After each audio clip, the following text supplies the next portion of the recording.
नमस्कार बच्चों, कैसे हैं आप सब। आशा करती हूँ आप सभी अच्छे होंगे, स्वस्थ होंगे, खुश होंगे और अपनी पढ़ाई भी अच्छे से कर रहे होंगे। तो जैसा कि आप सभी जानते हैं, मैं हूँ आपकी हिंदी की अध्यापिका और मैं स्वागत करती हूँ आप सभी का आईसीटी वर्चुअल क्लासरूम में। और आज हम यहाँ पर एकत्रित हुए हैं पढ़ने के लिए क्लास 6 की हिंदी। क्लास 6 की हिंदी में हम यहाँ पर पढ़ रहे हैं अपनी दूसरी बुक यानी कि बाल राम कथा का तीसरा अध्याय, जिसका नाम है दो वरदान। तो ये अध्याय हम आज शुरू करने वाले हैं, लेकिन उससे पहले हम देखेंगे कि हमने अपने लास्ट सेशन में क्या पढ़ा था। तो हमने अपने लास्ट सेशन में पढ़ा था जंगल और जनकपुर। तो जंगल और जनकपुर जो हमने यहाँ पर चैप्टर पढ़ा था, उसमें हमने देखा कि किस तरह से महर्षि विश्वामित्र दोनों राजकुमारों को जनकपुर लेकर जाते हैं और जनकपुर में, जो कि राजा जनक की राजधानी है, राजा जनक वहां के राजा हैं, तो वहां पर लेकर जाते हैं और वहां पर वो लेकर जाते हैं उन्हें शिव धनुष दिखाने के लिए। और शिव धनुष दिखाने के लिए तो लेकर जाते हैं, लेकिन उसके बीच उन्हें वहां पर पता चलता है कि जो राजा जनक है उन्होंने एक प्रतिज्ञा ले रखी है। वो प्रतिज्ञा क्या है? वो प्रतिज्ञा है कि जो भी इस शिव धनुष पर प्रत्यंचा चढ़ाएगा, जो भी इस शिव धनुष पर प्रत्यंचा चढ़ाएगा, उसी के साथ उनकी सबसे बड़ी पुत्री सीता का विवाह किया जाएगा। तो देखिए, अब क्योंकि सीता जो है वो हर तरह से गुणवान और रूपवान और एक तरह से सर्वगुण संपन्न जिसे कहते हैं, इस तरह की उनकी एक पुत्री थी। और जो उन्हें बहुत ही ज्यादा मेहनत के बाद, यानी कि बहुत ज्यादा उन्होंने बहुत सारे इसके लिए तप किए थे, उसके बाद उन्हें वो प्राप्त हुई थी। तो उनका विवाह वो ऐसे ही किसी के साथ नहीं कर देना चाहते थे, क्योंकि जो ये यहाँ पर शिव धनुष था, ये इतना दिव्य शिव धनुष था, इतना एक तरह से बड़ा शिव धनुष था कि उसको कोई भी आम इंसान के लिए उठा पाना नामुमकिन था। उसको एक जगह से दूसरी जगह रखने के लिए भी 8 पहियों वाले लोहे के बॉक्स का इंतजाम किया गया था। तो उससे ही उसको एक जगह से दूसरी जगह ले जाया जाता था। तो यही प्रतिज्ञा उन्होंने कर दी कि जो भी इस शिव धनुष को उठाकर, क्योंकि उनको पता था कि जो भी इस शिव धनुष को उठाकर उस पर प्रत्यंचा चढ़ाएगा, वो कोई आम पुरुष नहीं होगा, वो बहुत ही बलशाली होगा, वो बहुत ही ज्यादा ज्ञानी, बुद्धिमानी और बहुत ही ज्यादा तपस्वी होगा। तो इस तरह से उन्होंने ये प्रतिज्ञा की। तो अब जब महर्षि विश्वामित्र, क्योंकि अभी तक बहुत सारे राजा, बहुत सारे राजकुमार, बहुत सारे बड़े बड़े राज्यों के राजा वहां पर आ चुके थे उस शिव धनुष को उठाकर उस पर प्रत्यंचा चढ़ाने के लिए, लेकिन ऐसा नहीं हो पा रहा था कि कोई भी राजा उस पर प्रत्यंचा चढ़ा पाए। तो अब अपना ये दुख राजा जनक ने महर्षि के सामने रखा। उन्होंने कहा कि महर्षि, मैंने एक प्रतिज्ञा कर रखी है कि जो भी मेरे इस शिव धनुष को उठाकर उस पर प्रत्यंचा चढ़ाएगा, मैं उसी के साथ अपनी बड़ी पुत्री सीता का विवाह करूंगा। तो अब यही सुनते ही महर्षि ने राम को इसके लिए आज्ञा दी। उन्होंने राम से कहा कि राम, तुम शिव धनुष को एक बार उठाने की कोशिश करो। तो राम गए और उन्होंने गुरु की तरफ देखा और गुरु ने उन्हें इशारा करके आज्ञा दी और इस तरह से राम ने शिव धनुष को आसानी से उठा लिया और साथ ही उन्होंने उस धनुष पर प्रत्यंचा भी चढ़ा दी। और जैसे ही वो उस धनुष पर प्रत्यंचा चढ़ा रहे थे, तो इस तरह से जो प्रेशर है वो नीचे की तरफ जब लगा, तो वो शिव धनुष जो है ऊपर की तरफ से टूट गया। जहां से वो इस तरह का होता है, वहां बीचों बीच से वो शिव धनुष टूट गया। और राजा जनक की तो खुशी का ठिकाना नहीं रहा, क्योंकि अभी तक उन्होंने, जब महर्षि विश्वामित्र आए थे इन दोनों राजकुमारों के साथ, तब से ही राजा जनक उन दोनों राजकुमारों के तेज को देखकर, उनके मुख पर जो तेज था उसको देखकर बहुत ज्यादा मंत्र मुग्ध हो गए थे। और अब वो बहुत ज्यादा खुश हैं कि उन्हें इतने अच्छे जो राजकुमार हैं वो अपने दामाद के रूप में प्राप्त हुए हैं राम। तो उन्होंने फटाफट राजा दशरथ को निमंत्रण भेजा बारात लेकर आने का, और बारात गई और तीनों जो रानियां हैं उन्होंने अब देखिए यहाँ पर राजा जनक ने कहा कि आप अपने छोटे पुत्र यानी कि लक्ष्मण का विवाह मेरी छोटी बेटी उर्मिला से कर दीजिए, और मेरे भाई की भी दो बेटियां हैं, मांडवी और श्रुतिकीर्ति, उनके लिए मैं आपके दो और बेटे भरत और शत्रुघ्न का हाथ मांगता हूँ। तो इस तरह से चारों बेटियों का विवाह चारों बेटों के साथ हो गया और उनको विदा कर दिया गया और जनकपुर में उनका भव्य स्वागत हुआ। और ये बहुत दिनों तक ये हर्ष उल्लास का माहौल चलता रहा, क्योंकि अब जनकपुर हर तरीके से संपन्न हो चुका था। अब उनको चारों गुणवान पुत्र वधुएं प्राप्त हो गई थी।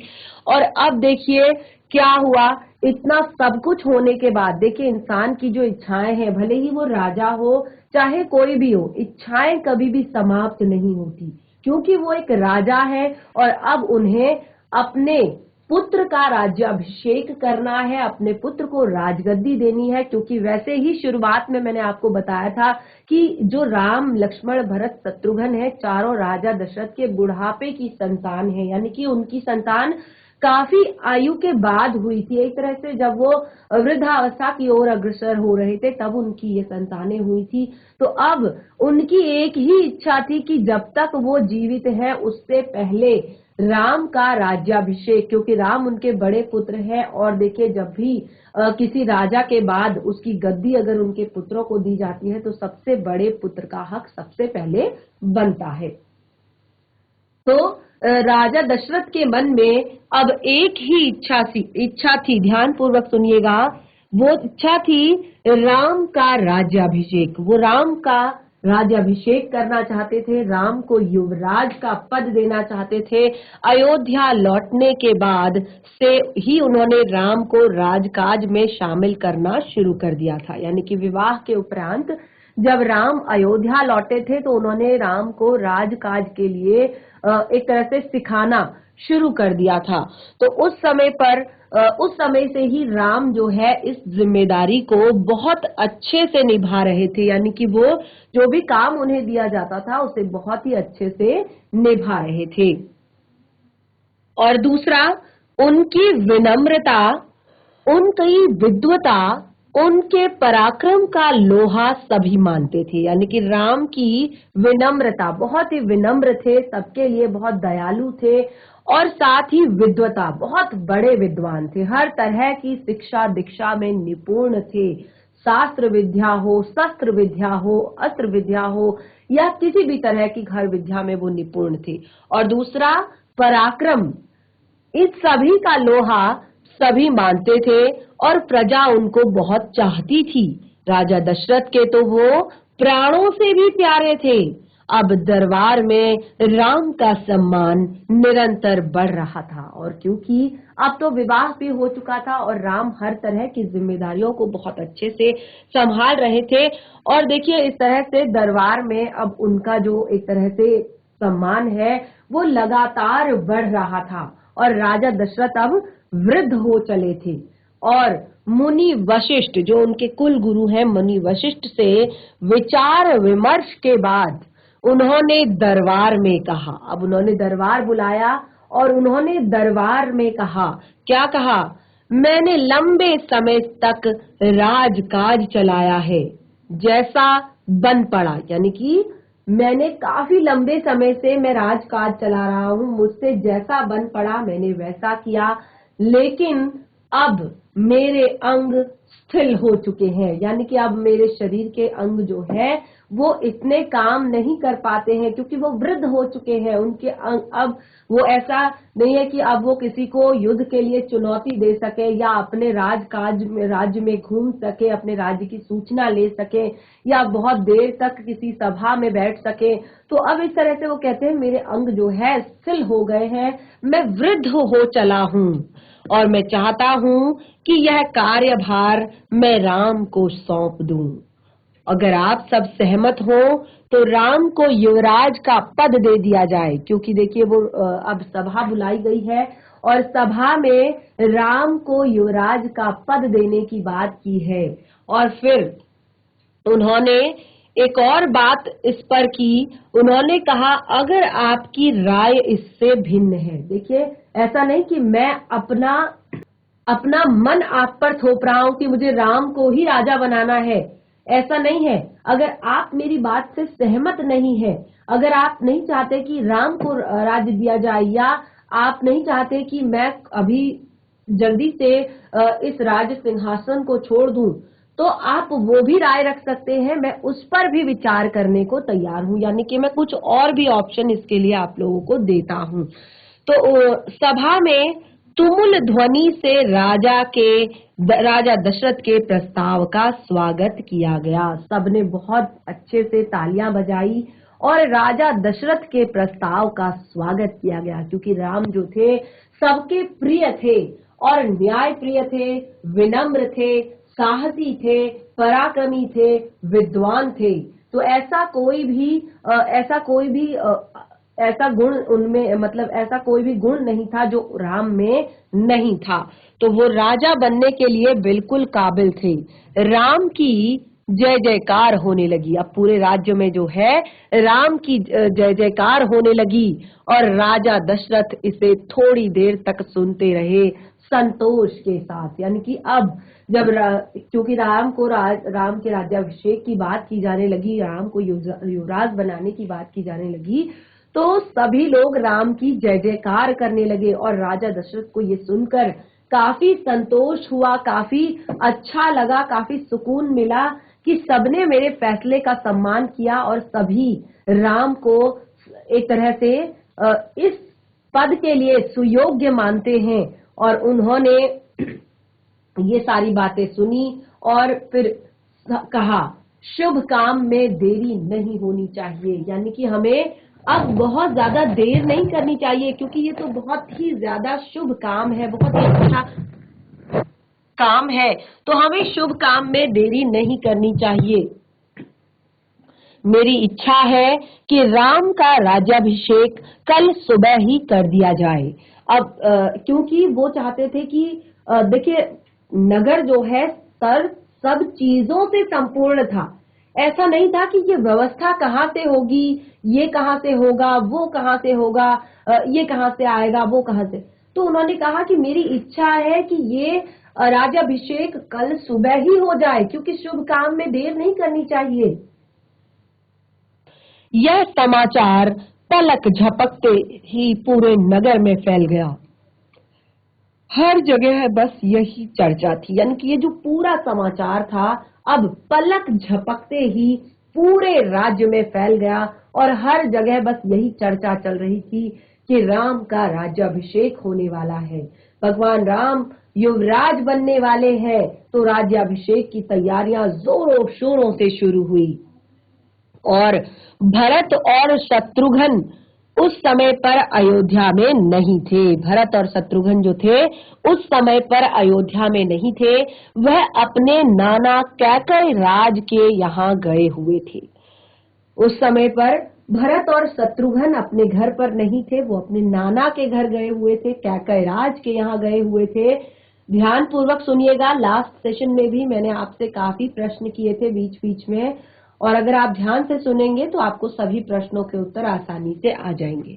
तो कैकय राज के यहाँ गए हुए थे। जब भरत भी अयोध्या लौटने की बात करते, नाना उन्हें रोक लेते थे। भरत जब भी होता है ना, जब भी आप अपनी नानी के घर जाते हैं तो आपकी नानी आपको एक ना एक दिन एक्स्ट्रा तो रुका ही लेती है। नहीं, आज मत जाओ, कल चले जाना, कल मत जाओ, परसों चले जाना, परसों मत जाओ, संडे को चले जाना। रोकती है ना सबकी नानी, क्योंकि नानी जो है बच्चों से बहुत प्यार करती है और बच्चे भी अपनी नानी से बहुत प्यार करते हैं। और खास तौर पर बच्चे अपनी नानी के घर छुट्टियों में जाते हैं, और छुट्टियों में क्या होता है कि उन्हें ना तो पढ़ने का प्रेशर उन पर होता है और ना ही बहुत ज्यादा टेंशन होती है स्कूल की, तो वो आसानी से वहां पर बहुत ज्यादा मस्ती कर लेते हैं और इसीलिए उनको फिर घर आने का मन नहीं करता। आप लोगों के साथ भी होता होगा जरूर। तो इसी तरह से उन्हें जब भी भरत उनसे अपने घर वापस आने के लिए कहते तो उनके नाना जो है उन्हें रोक देते, कहते कि आज मत जाओ, कल चले जाना। भरत को अयोध्या की घटनाओं की सूचना नहीं थी, क्योंकि उस टाइम पर कोई भी टेलीफोन नहीं था, तार नहीं था, ईमेल नहीं था, एसएमएस नहीं था, कुछ भी ऐसी चीज नहीं थी। अभी तो ये होता है ना कि घर में कुछ भी हो रहा है 2 मिनट में वो इंटरनेट पर वायरल हो जाता है ना। स्टेटस लग जाते हैं, फेसबुक स्टेटस लग जाते हैं, इंस्टा पे स्टेटस लग जाते हैं, यानी कि वो कोई भी फंक्शन है, कोई भी बात है, वो सेकंड्स में वायरल हो जाती है। हमें सबके घर का पता रहता है, किसके घर में क्या था आज, किसके घर में क्या था, किसका बर्थडे है, किसकी शादी है, किसके घर में क्या फंक्शन है, सारी चीजें पता चल जाती है। तो उस समय पर ऐसी कोई भी जो डिवाइस है, यानी कि ऐसा कोई भी वहां पर सूचना देने का यंत्र नहीं था। तो भरत को अयोध्या में क्या चल रहा है उसका कुछ भी नहीं पता था, और उन्हें ना ही अपने पिता के निर्णय के संबंध में पता था। यह जानकारी भी नहीं थी कि अगले दिन राम का राज्याभिषेक होने वाला है, कुछ भी नहीं पता था। ध्यान दीजिएगा, ये आगे आपको कंफर्म होगा कि क्या किस तरह से ये चीजें कनेक्टेड है। तो भरत को अभी तक कोई भी बात मालूम नहीं थी।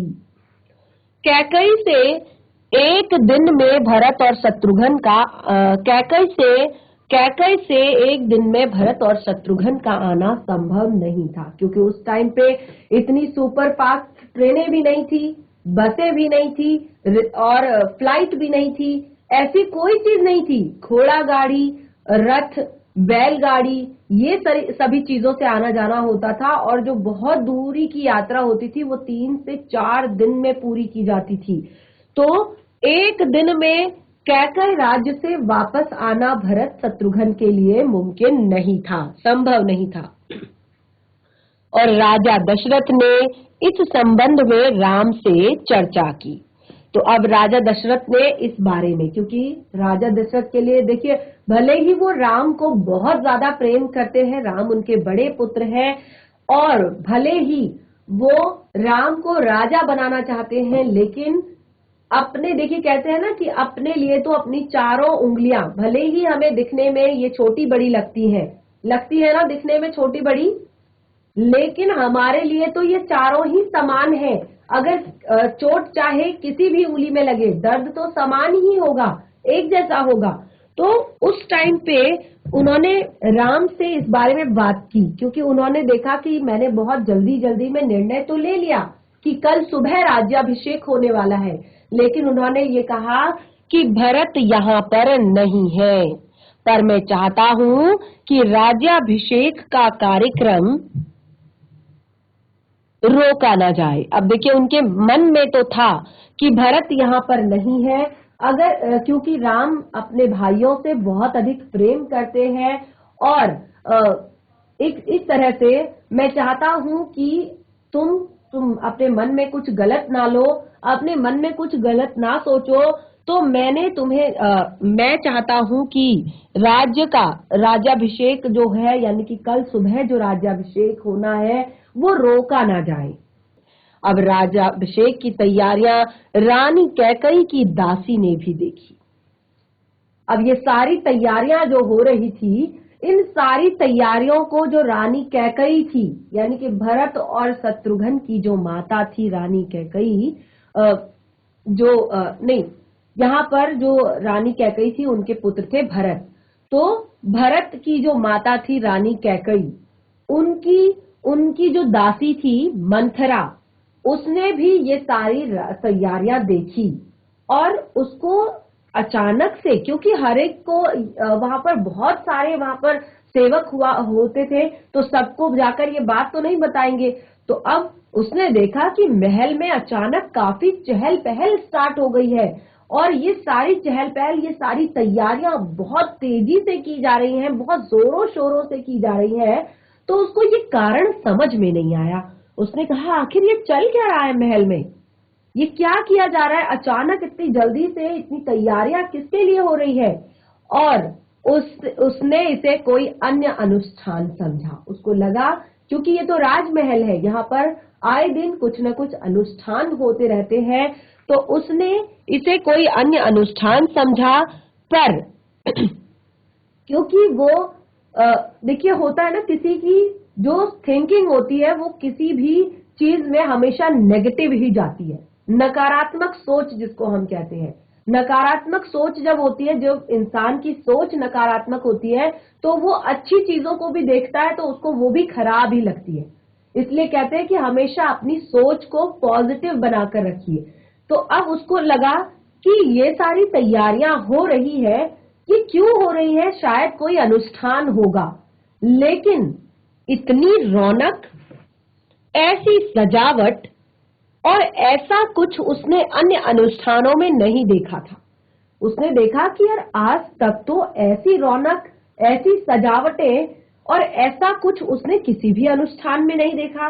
उसे फिर आश्चर्य हुआ, उसे बहुत ज्यादा आश्चर्य हुआ और फिर उसने रानी कौशल्या से की दासी से पूछा, और वो रानी कौशल्या की दासी के पास गई जो भगवान राम की माता है कौशल्या। उनकी दासी से पूछा तो तब उसे पता चला कि राम का राज्याभिषेक होने वाला है और यह उत्सव उसी के लिए रखा गया है। और इससे मंथरा अंदर ही अंदर जल भुन गई। उसे बहुत ज्यादा गुस्सा आया, बहुत ज्यादा क्रोध आया। और देखिए, मैंने आपसे कहा ना कि जबकि उसको कोई मतलब नहीं, वो ना ही वो केवल एक दासी है, वो केवल एक दासी है, लेकिन देखिए उसकी नकारात्मक सोच का परिणाम कहां तक चला जाएगा और पूरे एक तरह से रघुवंश में उथल पुथल मच जाएगी। तो उसने अपनी नेगेटिविटी, अपनी नकारात्मक सोच से किस तरह लोगों को प्रभावित किया, वो आप आगे देखिए। तो मंथरा जल भुन गई। राम का राज्याभिषेक उसको एक षड्यंत्र लगने लगा। उसको देखा, मैंने कहा था ना कि उसकी सोच जो थी नकारात्मक थी, उसके अंदर हमेशा नेगेटिविटी भरी रहती थी। वो थी एक दासी, उसको लगता था कि वही सब कुछ है, उसको नहीं सम्मान दिया जा रहा है।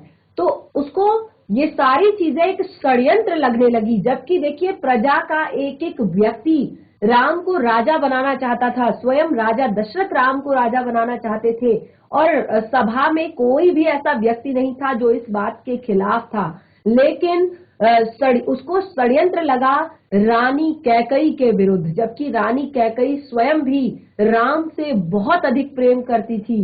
और रानी कैकई, वह जो थी मंथरा, रानी कैकई की दासी थी और बचपन से उनकी दासी थी। यानी कि जब वो कैकई राज में रहती थी, रानी कैकई, तब से ही उनकी दासी थी वो। और कैकई का हित उसके लिए सर्वोपरि था। कई बार होता है ना कि जिसको हम ज्यादा प्रेम करते हैं, तो अगर उसके बारे में अगर हमें थोड़ा सा भी हमें लगता है तो हम सोचते हैं कि ये इसके साथ गलत हो रहा है। लेकिन सोचने और विचारने और देखने का नजरिया सही होना चाहिए।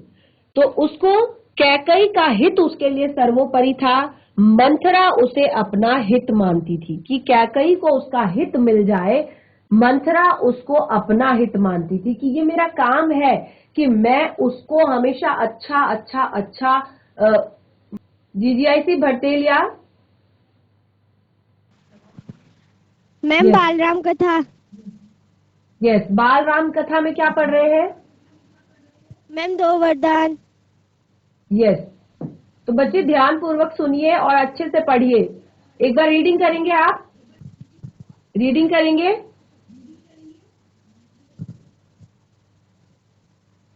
Yes ma'am. चलिए कीजिए।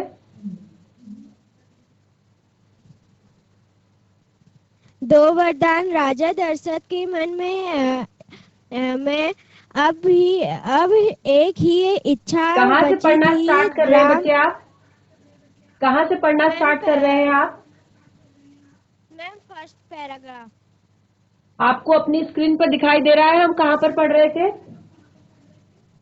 Yes ma'am. तो आपने टीवी स्क्रीन पर ध्यान नहीं दिया, हम जहाँ पर पढ़ रहे हैं। अपनी बुक बंद कर दीजिए फिलहाल, क्योंकि इसको आप घर पर रिवाइज कीजिएगा। जब यहाँ पर आपको स्क्रीन पर दिखाई दे रहा है पूरा चैप्टर आप ही की बुक से पढ़ा जा रहा है और आप फर्स्ट पैरे से स्टार्ट कर रहे हैं, इसका मतलब आपको नहीं पता कि हम क्या पढ़ रहे हैं इस टाइम पर। चलिए स्टार्ट कीजिए रीडिंग करना सामने स्क्रीन पर देखकर। यस यस, स्टार्ट कीजिए, स्टार्ट कीजिए बच्चा, सही पढ़ रहे हैं। सीधे के कई थोड़ा सा माइक को मुंह के पास रखिए,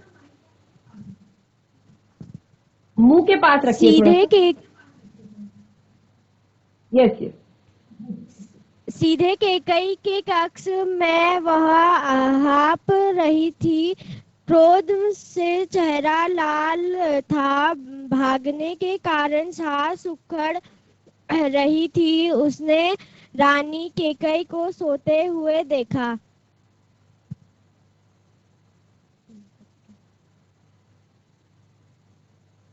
किसी तरह स्वयं को संभालते हुए मंथरा ने कहा, अरे मेरी मूर्ख रानी, उठ, आने वाली है। यह समय सोने का नहीं है। होश में आओ। विपत्ति का विपत्ति का विपत्ति का पहाड़ टूटे इससे पहले जाग जाओ। रानी केकई नींद से चौंक उठी। उन्हें मंथरा की बात समझ में नहीं आई। बात क्या है? तुम इतना घबराई क्यों हो? सब कुशल तो है? उन्होंने पूछा। कैसा कुशल है? कैसा मंगल? सब अमंगल होने वाला है। तुम्हारे सुखों का अंत महाराज दशरथ ने कल राम लिया है।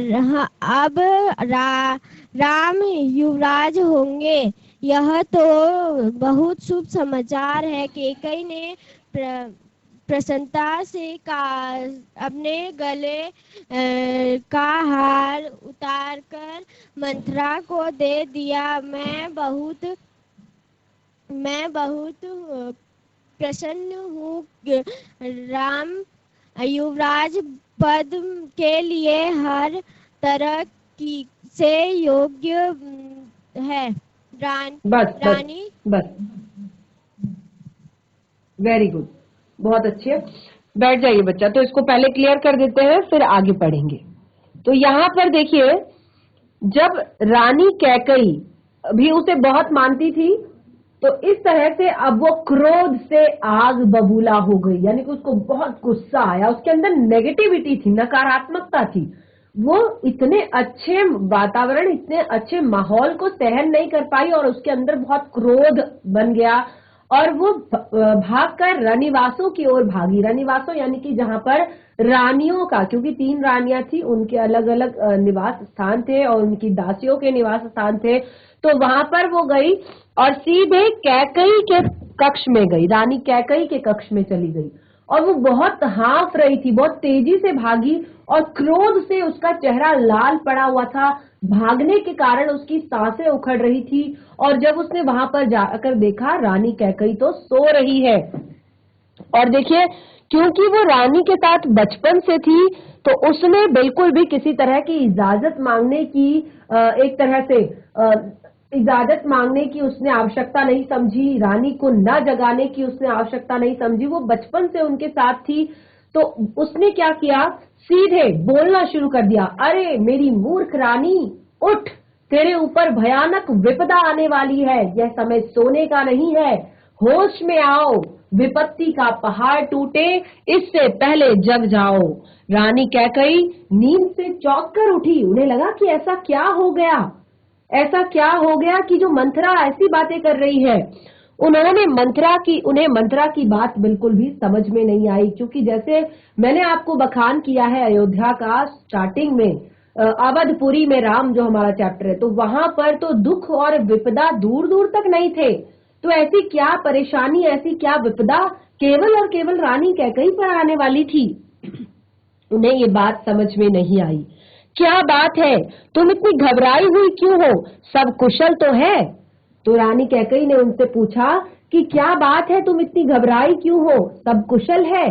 तो क्योंकि जैसे मैंने कहा ना कि अगर आप कभी ऐसे देखिएगा कि कभी जो इंसान हमेशा पॉजिटिव सोचता है, सकारात्मक सोचता है, सकारात्मक रहता है, अगर आप उसके साथ में रहेंगे तो अगर कहते हैं ना कि कोई अगर आपको कोई परेशानी अगर आई भी है तो नहीं कोई बात नहीं, सब ठीक हो जाएगा, अच्छा समय आएगा, तुम मेहनत करो, आगे तुम्हें सब अच्छा ही मिलेगा।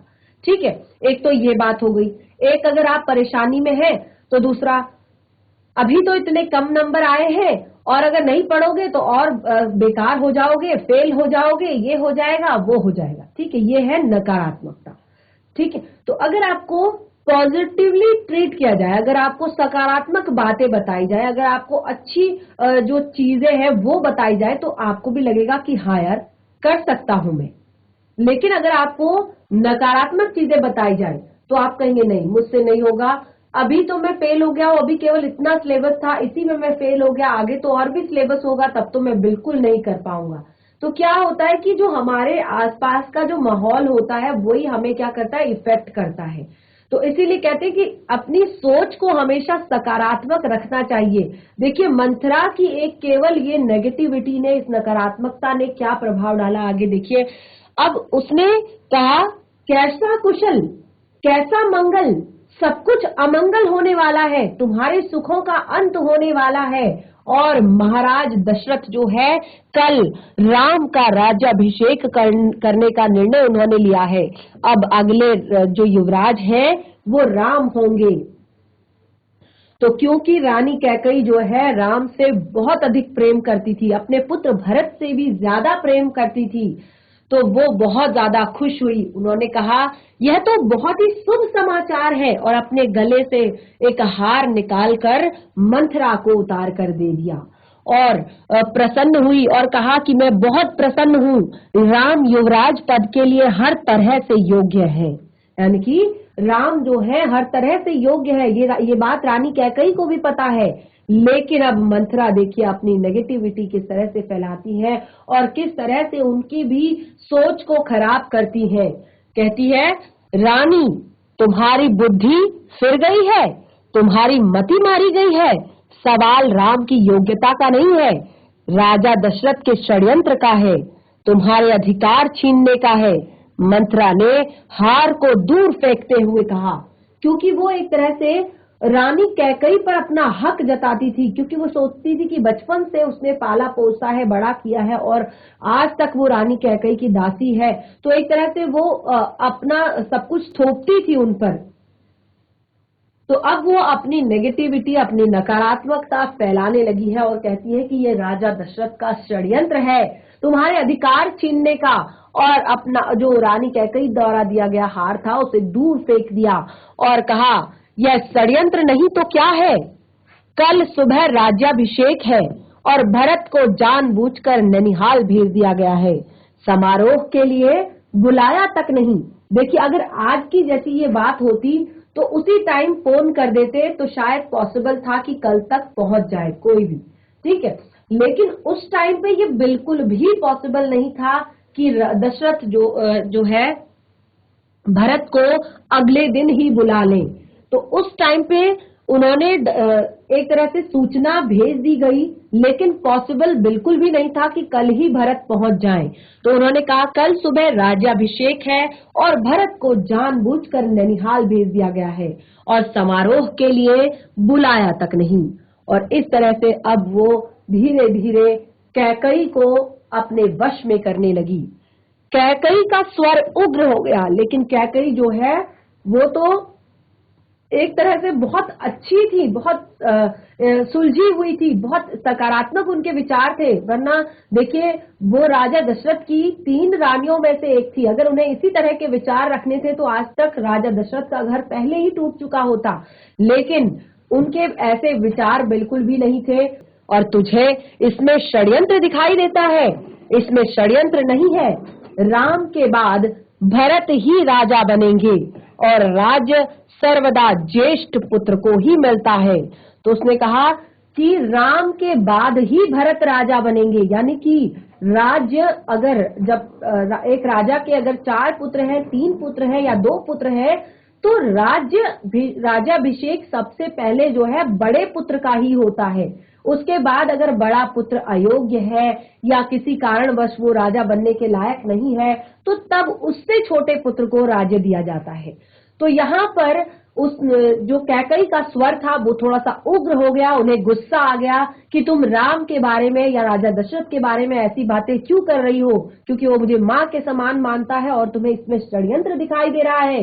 इसमें षड्यंत्र नहीं, राम के बाद भरत राजा बनेंगे और राज्य हमेशा ज्येष्ठ पुत्र को ही मिलता है।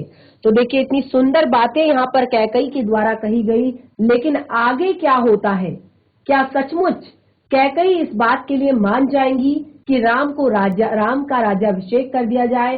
क्या मंथरा हार जाएगी या मंथरा अपनी बात से रानी कैकई के दिमाग को फिरा देगी? तो इन सब चीजों को पढ़ने के लिए हम मिलेंगे अपने नेक्स्ट सेशन में। आज जितना भी पढ़ा है उसको घर पर एक बार जरूर रिवाइज करें, क्योंकि लास्ट जो अगला नेक्स्ट सेशन होगा उसमें कुछ प्रश्न भी आप लोगों से पूछे जाएंगे पूरे चैप्टर से संबंधित। तो इस तरह से आज का सेशन हमारा यहीं पे समाप्त होता है।